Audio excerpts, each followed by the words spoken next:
بسم اللہ الرحمن الرحیم۔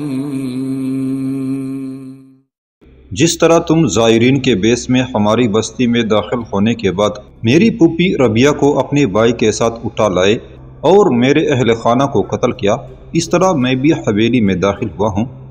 تمہارے دونوں محافظوں کا میں نے خاتمہ کر دیا ہے، اب تمہاری باری ہے۔ جس وقت ہماری غیر موجودگی میں تم نے ہمارے اہل خانہ کا خاتمہ کیا تھا، تو نے اور تیرے بھائی جوسلی نے میرے دادا کو دھمکی دی تھی کہ اگر ربیہ کا کوئی والی وارث ہو تو اسے کہنا اسے چھڑانے کے لیے آئے۔ سو میں پہنچ چکا ہوں۔ ارنول، تیرا قبرستان تو میں اسی حویلی میں بناؤں گا۔ یہاں سے نکلنے کے بعد تیرے دوسرے بھائی جوسلین کا رخ کروں گا، جس نے میرے رسول صلی اللہ علیہ وسلم کی اہانت کی، اس نے ناموس رسالت پر حرف گیری کی۔ ایسا شخص خداوند قدوس کی قسم جہنم کی تہ میں بھی پہنچ جاتا، تب بھی ناموس رسالت صلی اللہ علیہ وسلم کا انتقام لینے کے لیے میں وہاں بھی اسے جا پکڑتا۔ یہ تو تم صرف دریائے تاجہ کے کنارے پناہ لینے کے لیے بیٹھ گئے ہو، اگر تم زمین کی تہ میں بھی اتر جاتے تب بھی تم دونوں کا تعاقب کرتے ہوئے میں وہاں پہنچ جاتا، تم سے انتقام ضرور لیتا۔ سو ارنول، میں پہنچ چکا ہوں اور اب اس حویلی میں تیری چند ہی ساعتیں باقی ہیں۔ احمد بن سعید کی اس گفتگو سے ارنول کا چہرہ غصے اور غضبناکی میں سرخ ہو گیا تھا۔ کچھ دیر وہ سوچتا رہا، پھر اس نے احمد بن سعید کو مخاطب کیا، اگر تم اتنے ہی سورما ہو کہ اس ربیہ کا انتقام لینے کے لیے یہاں پہنچ گئے ہو تو تم دونوں باری باری میرے ساتھ انفرادی مقابلہ کرنے کے لیے تیار ہو۔ احمد بن سعید منہ سے کچھ نہ بولا، تاہم اس نے اسبات میں گردن ہلا دی تھی۔ اس پر ارنول نے اپنے چمڑے کی پیٹی کھولی جس کے ساتھ تلوار اور خنجر لٹک رہا تھا، پھر اس پیٹی کو اس نے دور پھینک دیا۔ ہاتھ کے اشارے سے اس نے احمد بن سعید کو بلایا تاکہ وہ انفرادی مقابلہ کرے۔ احمد بن سعید نے بھی اپنی چرمی پیٹی کھول کر ایک طرف رکھ دی تھی، اس کی پیٹی کے ساتھ بھی تلوار اور خنجر تھا۔ جو ہی احمد بن سعید اس کے قریب گیا، ارنول نے ایک زوردار گھونسا اس کے منہ پر دے مارا۔ احمد بن سعید اپنی جگہ پر جمع رہا اور انتہائی غصیلی آواز میں اس نے ارنول کو مخاطب کیا، ارنول، ایسے ہی چند زوردار گھونسے مجھے مارو تاکہ تمہارے خلاف میرا انتقام، میرا جذبہ، میرا جوش اپنی عروج پر پہنچے اور میں تم سے لمحوں کے اندر اس ربیہ کا انتقام لینے کے لیے تیار ہو جاؤں۔ اس کے بعد چند اور گھونسے ارنول نے احمد بن سعید کو دے مارے۔ احمد بن سعید جب پتھر اور ستون کی طرح اپنی جگہ پر جمع رہا تو ارنول کے چہرے پر ہوائیاں اڑنے لگی تھیں۔ پھر احمد بن سعید آگے بڑھا اور اس پر اس نے مکوں اور لاتوں کی بارش کر دی تھی۔ کچھ دیر تک ایسا ہی سما رہا، دونوں ایک دوسرے پر مکوں اور لاتوں کی بارش کرتے رہے۔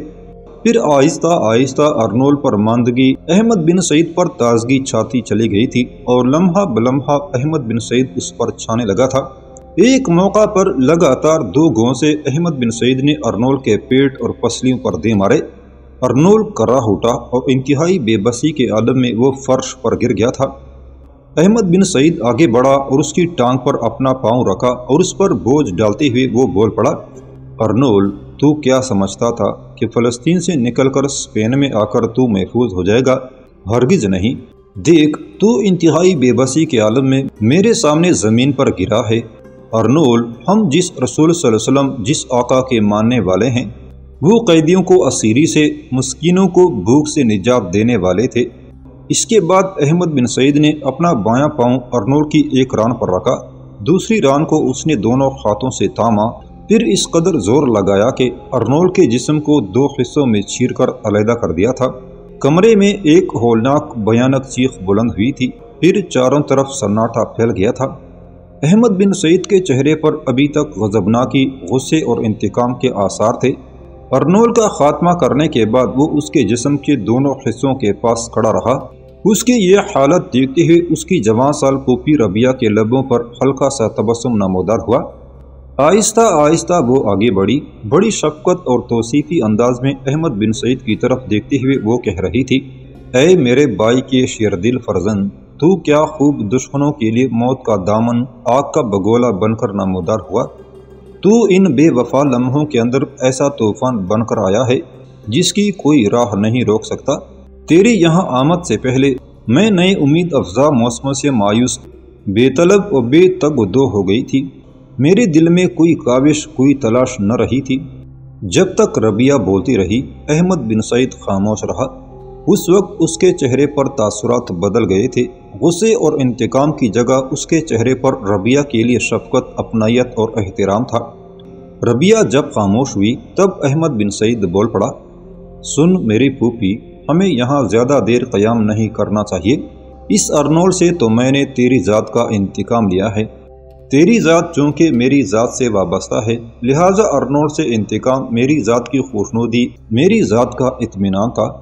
لیکن ابھی تو میں نے اس سے بھی بڑا معرکہ سر کرنا ہے، اور وہ میرے ایمان، میرے خداوند قدوس کی خوشنودی ہے۔ ابھی تو میں نے جوسلیل کا رخ کرنا ہے، جس نے میرے رسول صلی اللہ علیہ وسلم کے خلاف بدزبانی کی تھی۔ قسم خداوند قدوس کی، اگر وہ شخص زمین کی تہہ میں اتر گیا تب بھی میں ناموسی رسالہ صلی اللہ علیہ وسلم کا پاسبان بن کر اسے وہاں سے نکالوں گا اور اس سے انتقام ضرور لوں گا۔ ربیہ بیچاری کی پلکیں جھک گئی تھی، زمین کی طرف دیکھنے لگی تھی اور اس کمرے کے کچے فرش کو اپنے انگوٹھے کے ناخن سے کریدنے لگی تھی۔ وہ عجیب سی کشمکش اور ایک انجانے کرب میں مبتلا تھی۔ پھر اس کی روتی ہوئی آواز سنائی دی، سن میری عصمت کے پاسبان، میں تمہیں بتا چکی ہوں، یہ بدباطن لوگ مجھے گوہر عصمت سے محروم کر چکے ہیں۔ میں تمہارے ساتھ جا کر کیا کروں گی؟ کیا میں اسپین سے لے کر فلسطین تک اپنی بے آبروئی کا ڈنڈورا پیٹتی رہوں گی؟ میں جانتی ہوں میرا باپ ابھی زندہ ہوگا، میرا انتظار کر رہا ہوگا، پر جب اسے یہ خبر ہوگی کہ میں بے آبرو ہو چکی ہوں تو یہ تو سوچو اس کے دل پر کیا گزرے گی۔ کیا وہ یہ خبر سن کر موت سے ہمکنار نہ ہو جائے گا؟ اور میں قبل از وقت اس کی موت کا سبب نہیں بننا چاہتی۔ تو جانتا ہے ان دشمنوں نے پہلے ہی ہمارے سارے خاندان کے افراد کو موت کے گھاٹ اتار دیا ہے۔ اب لے دے کے تم اور دادا بچے ہو۔ میں ان دونوں کے لیے کسی نئی مصیبت کی ابتدا نہیں کرنا چاہتی۔ پھر تم یہ بھی سوچو، تم مجھے اپنے ساتھ فلسطین لے جا کر کیا کرو گے؟ کیا مجھ جیسی بے آبرو لڑکی کو اپنانا پسند کرے گا؟ احمد بن سعید کی پلکیں بھیگ گئی تھی، شوبان بیچارے کی گردن جھک گئی تھی اور وہ اپنی آنکھوں کی نمی صاف کرنے لگا تھا۔ اس موقع پر احمد بن سعید نے عجیب سے انداز میں شوبان کی طرف دیکھا۔ اس پر شوبان ربیہ کے قریب آیا اور اسے مخاطب کیا، ربیہ، اپنے آپ کو اس قدر محروم، اس قدر کمتر اور پست خیال مت کرو۔ اگر ان ظالموں نے تمہیں بے آبرو کیا ہے تو اس میں تمہارا کیا قصور ہے؟ یہاں آنے سے پہلے رشتہ داروں نے مجھے تم سے منسوب کر دیا تھا، سو جس طرح پہلے تم میری ذات کا ناموس، میری عزت تھی، تمہاری حیثیت میری نگاہوں میں اب بھی ویسی ہی ہے۔ میرے لیے اب بھی تم پاکیزہ اور مقدس ہو اور میں تمہیں اپناؤں گا، ایسے ہی جس طرح میں نے تمہیں پہلے اپنانے کا تہیہ کیا تھا۔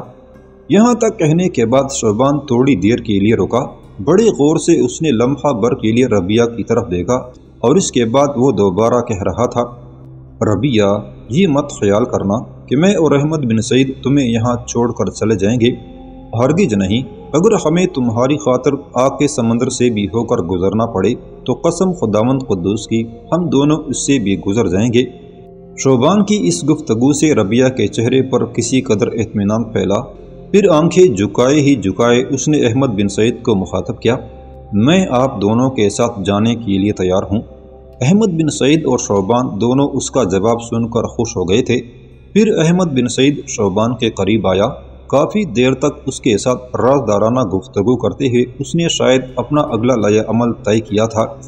اس کے بعد پیچھے ہٹا اور ربیہ کو مخاطب کیا، ہم تینوں سورج غروب ہونے تک یہیں قیام کریں گے اور اطراف میں نگاہ رکھیں گے تاکہ خطرے کی کوئی بات نہ اٹھے۔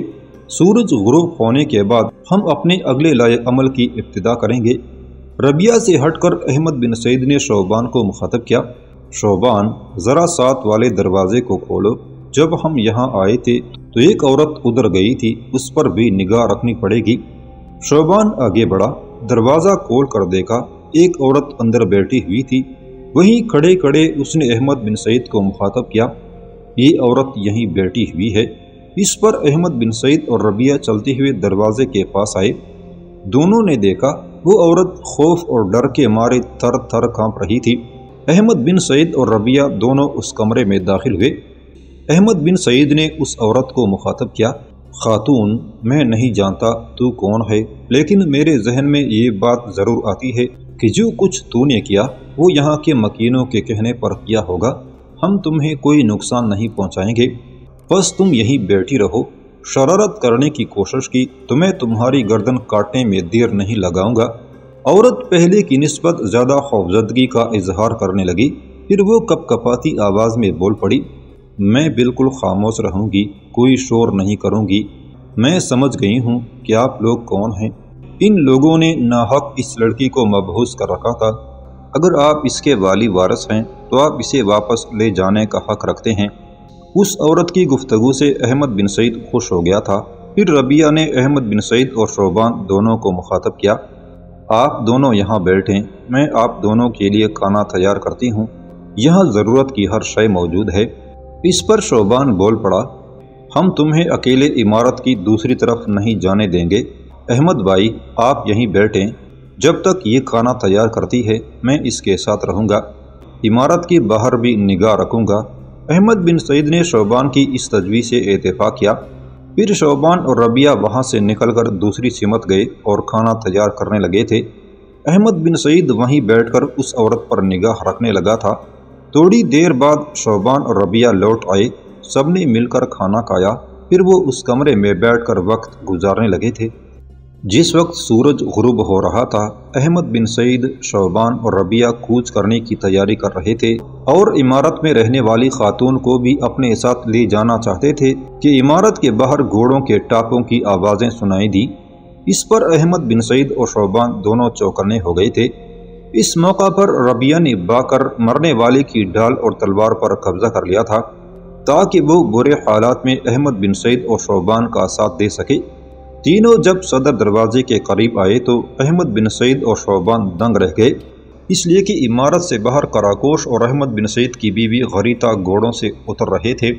انہوں نے اپنے گلوں میں بڑی بڑی بھاری اور وزنی سلیبیں ڈال رکھی تھی۔ ان دونوں کو دیکھتے ہوئے احمد بن سعید اور شوبان دونوں فکر مند ہوئے۔ احمد بن سعید بھاگ کر باہر نکلا، شوبان اور اس کے پیچھے پیچھے ربیہ اس بوڑھی خاتون کے پاس گئی تھی تاکہ وہ بھاگ نہ سکے۔ باہر آتے ہی احمد بن سعید نے کراکوش اور غریتا کی طرف جواب طلب نگاہوں سے دیکھتے ہوئے پوچھا، تم دونوں یہاں کیوں آئے ہو؟ اس پر کراکوش کی بجائے غریتا بول پڑی، آپ کو ہم دونوں سے جواب طلبی کا کوئی حق نہیں ہے، میں آپ کی بیوی ہوں، آپ کو مجھے پورے حالات سے آگاہ کر کے آنا چاہیے تھا۔ آپ کی غیر موجودگی میں جب سارے حالات کراکوش بھائی نے مجھے بتائے تو یہ خود آپ کی طرف آنا چاہتے تھے۔ ان کا کہنا تھا کہ وہ آپ کے ساتھ اس لیے نہیں آ سکے کہ آپ نے انہیں رکنے کا کہا تھا۔ انہوں نے آپ کا حکم مانا، حکم ماننے کے بعد یہ آپ کی طرف روانہ ہونا چاہتے تھے تاکہ آپ کی مدد کر سکیں، اس طرح آپ کی حکم عدولی بھی نہ ہوگی اور یہ آپ کی مدد بھی کر سکیں گے۔ پر جب انہوں نے آنا چاہا تو میں بھی ان کے ساتھ ہو لی، اس لیے کہ آپ میرے شوہر ہیں اور میں آپ کی بیوی ہوں، ہم دونوں کا جینا مرنا ایک ساتھ ہے، پھر میں کیسے آپ کو یوں اکیلا رہنے دیتی؟ جواب میں احمد بن سعید کچھ بھی نہ کہہ سکا، مسکرا کر رہ گیا تھا۔ پھر عمارت میں داخل ہونے کے سارے واقعات اس نے کراکوش اور غریتا سے کہہ دیے تھے۔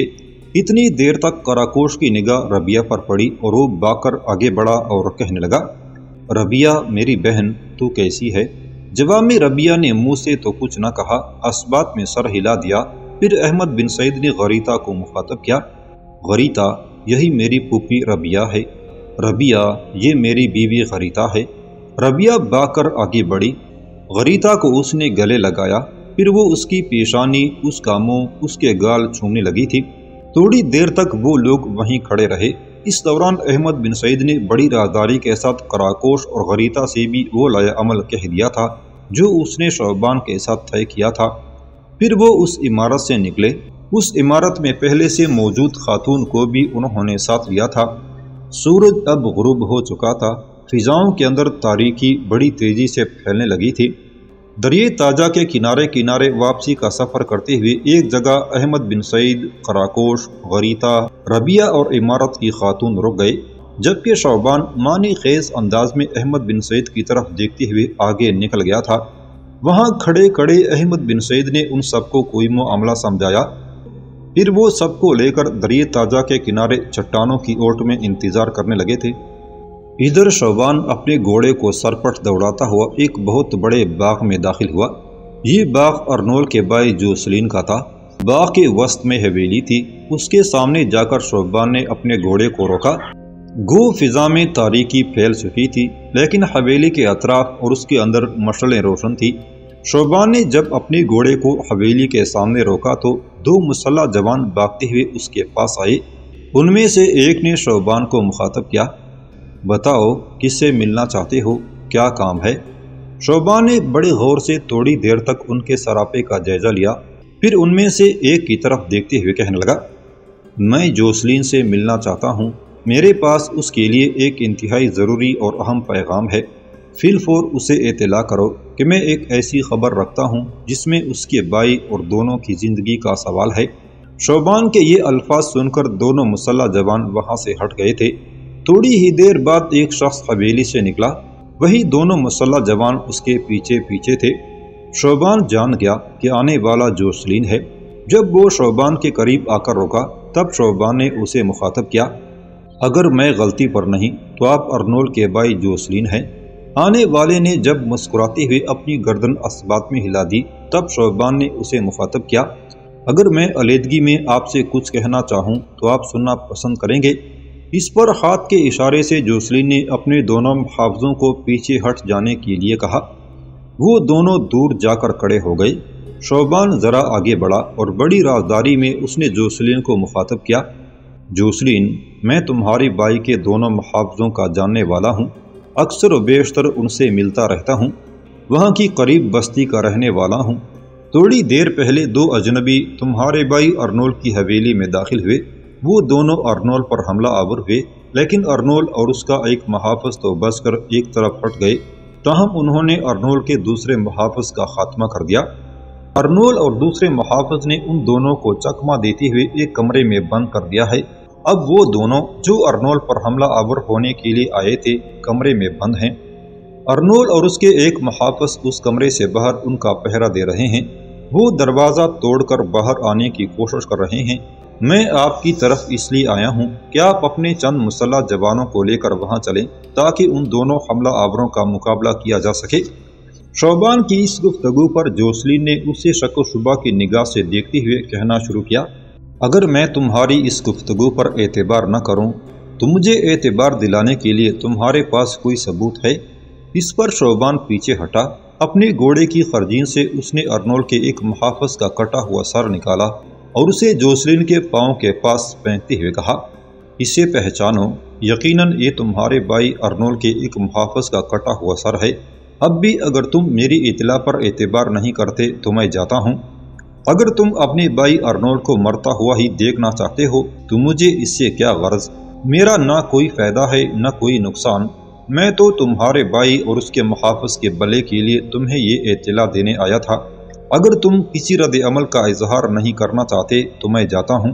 اس کے ساتھ ہی شوبان مڑا، اپنے گھوڑے کی باگ پکڑنا ہی چاہتا تھا کہ جوسلین ایک دم سے بول پڑا، ٹھہرو، تم نے ایسا ثبوت فراہم کیا ہے کہ میں تمہاری ہر بات پر اعتبار کرتا ہوں۔ تھوڑی دیر یہاں رکو، میں ابھی آتا ہوں۔ اس کے ساتھ ہی جوسلین حویلی میں لوٹ گیا۔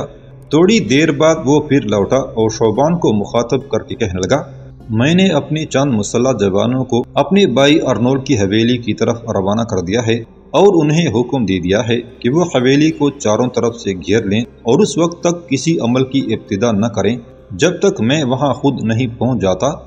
تمہارا کیا خیال ہے، حملہ آور کون ہو سکتے ہیں؟ جواب میں شوبان جھٹ سے بول پڑا، تمہارے بھائی ارنول کے دوسرے محافظ سے میری گفتگو ہوئی تھی۔ اس نے مجھ پر انکشاف کیا تھا کہ دونوں حملہ آوروں کا تعلق فلسطین سے ہے اور وہ مسلمان ہیں۔